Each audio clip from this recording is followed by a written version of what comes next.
Subscribe कीजिए royal teacher को education संबंधी न्यूज़ तुरंत पाने के लिए। बीएलओ नियुक्ति के संबंध में शिक्षकों को मिली बड़ी राहत। बीएलओ नियुक्ति पर हाईकोर्ट की लगी रोक। जी हाँ साथियों, सत्य की बड़ी खबर की बात करें बीएलओ के संबंध में तो दोस्तों, जैसा कि आप सभी जानते हैं कि शिक्षकों को बीएलओ यानी बूथ लेवल अधिकारी के तौर पर चुनाव कार्य में लगाया जाता है। लेकिन ये जो चुनाव कार्य में लगाया जाता है, बीएलओ को उनमें सिर्फ और सिर्फ टीचर को ही लगाया जा रहा है। इसके संबंध में निर्वाचन आयोग की गाइडलाइन भी जारी हो चुकी है कि ये गैर शैक्षणिक कार्य है और कौन से टीचर बीएलओ नियुक्त होते हैं, कौन से नहीं होते हैं, इसके संबंध में भी स्पष्टीकरण दे दिया गया है। इसी स्पष्टीकरण के संबंध में कुछ दिन पूर्व ही मैंने एक वीडियो बनाया था जिसमें बताया था कि निर्वाचन आयोग के नए दिशा निर्देश जारी हो चुके हैं। जाने किससे नहीं लगाया जा सकता बीएलओ और बीएलओ के कार्य से अब मिलेगी मुक्ति। तो कौन होगा नया बीएलओ? इस वीडियो में दोस्तों मैंने विस्तार से चर्चा की है कि कौन बीएलओ हो सकता है और कौन नहीं हो सकता। आज बात करेंगे हाईकोर्ट की लगी रोक। बीएलओ की नियुक्ति पर शिक्षकों को जो बीएलओ नियुक्त किया जाता है उसके ऊपर हाईकोर्ट की भी रोक लग गई है। हाईकोर्ट की जो रोक लगी है इसी आदेश के अनुसार ही लगी हुई है। ये जो आदेश आप देख पा रहे हैं, राजस्थान सरकार निर्वाचन विभाग का जो समस्त जिला निर्वाचन अधिकारी यानी कलेक्टर राजस्थान को लिखा गया है और बीएलओ की नियुक्ति के संबंध में लिखा गया है। इसकी जो डेट है वो आप सभी देख पा रहे हैं कि 9/6/2025 यानी लेटेस्ट आदेश है। सर्टिफाई कॉपी है, ये आरटीआई से मंगाई गई है। इसमें साफ साफ दिशा निर्देश जारी किए गए हैं कि कौन कौन बीएलओ हो सकता है, किसे बीएलओ नहीं बनाया जा सकता। अगर शिक्षक अनुपस्थित है तो किसे अनुपस्थिति में बीएलओ बनाया जा सकेगा। इस आदेश का पॉइंट नंबर 1 तो यानी पहला पॉइंट ही यही कह रहा है कि निर्वाचक रजिस्ट्रीकरण अधिकारी जन प्रतिनिधि अधिनियम 2050 की धारा 13B2 के अंतर्गत निर्वाचक नामावली के प्रत्येक भाग के लिए उस भाग के निर्वाचक के रूप में पंजीकृत राज्य या स्थानीय सरकार के समूह सी उसके के ऊपर के नियमित सेवारत कर्मचारियों में से बीएलओ नियुक्त होगा। यानी बीएलओ उसी को नियुक्त किया जा सकेगा प्रत्येक भाग के लिए जो उस भाग में निर्वाचक के रूप में पंजीकृत है और सरकारी कर्मचारी है। यानी स्थानीय शिक्षक को नियुक्त किया जाएगा। स्थानीय में भी उसी शिक्षक को जो उस भाग में जितने भाग है प्रत्येक भाग में उसी निर्वाचक नामावली में उसका नाम भी होना चाहिए।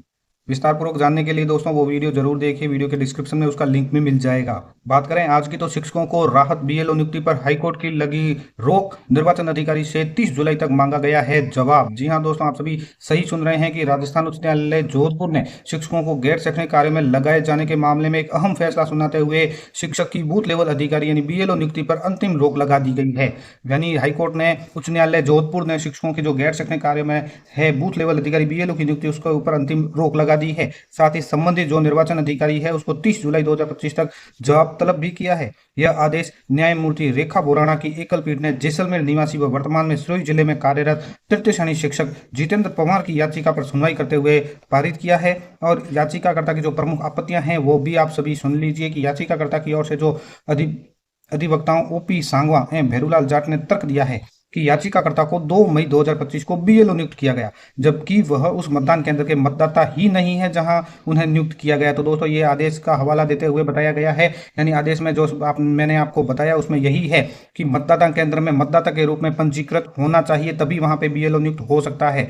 तो इन याचिकाकर्ता की ओर से बताया गया है कि उसको बीएलओ बनाया गया जबकि वह उस मतदान केंद्र के मतदाता है ही नहीं जहां उन्हें नियुक्त किया गया है। इसके साथ ही याचिका में इस बात पर भी जोर दिया गया है कि भारत निर्वाचन आयोग के 4 अक्टूबर 2022 के निर्देशों के अनुसार बीएलओ वही व्यक्ति हो सकता है जो उस बूथ का समय का मतदाता हो। यानी समय का मतदाता हो तभी वो बूथ लेवल अधिकारी बनाया जा सकता है, अन्यथा नहीं बनाया जा सकता। इसके अलावा 5 जून 25 को निर्वाचन आयोग द्वारा जारी संशोधित दिशा निर्देशों के अनुसार शिक्षकों को बीएलओ जैसे गैर शैक्षणिक कार्यों में नहीं लगाया जा सकता सिवाय चुनाव के समय।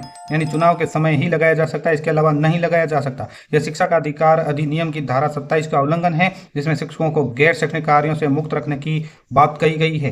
तो इसके संबंध में क्या कहा है कोर्ट ने, आप भी गौर कीजिए कि इन सभी बिंदुओं पर गौर करते हुए न्यायालय ने शिक्षक की बीएलओ नियुक्ति पर अंतिम रोक लगाते हुए संबंधित निर्वाचन अधिकारी को नोटिस जारी कर 30 जुलाई तक इसका जवाब भी मांगा है। और इसका प्रभाव और महत्व आप सभी जान लें कि इस आदेश को शिक्षा क्षेत्र से जुड़े लोगों के लिए एक महत्वपूर्ण राहत माना जा रहा है। शिक्षकों के अधिकारों की रक्षा के साथ साथ यह फैसला भी यह भी सुनिश्चित करता है कि निर्वाचन कार्यों में पारदर्शिता बनी रहे। अधिवक्ता भेरूलाल जाट ने बताया कि यह निर्णय शिक्षकों को गैर शैक्षणिक कार्यों में अनावश्यक रूप से लगाए जाने की परंपरा पर एक प्रभावी रोक लगाने की दिशा में अहम कदम साबित हो सकता है।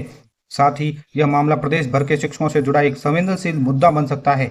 यदि उच्च न्यायालय इस याचिका को स्वीकार करता है तो भविष्य में सभी जिलों में भी शिक्षकों की बीएलओ नियुक्ति की प्रक्रिया बदलाव संभव है। तो दोस्तों ये थी आज की बड़ी खबर। उम्मीद है दोस्तों ये वीडियो आपको पसंद आई होगी। वीडियो पसंद आए तो जरूर लाइक शेयर और सब्सक्राइब कीजिए। पास में आने वाले घंटी के बटन को जरूर दबाएं एजुकेशन संबंधी न्यूज़ तुरंत पाने के लिए।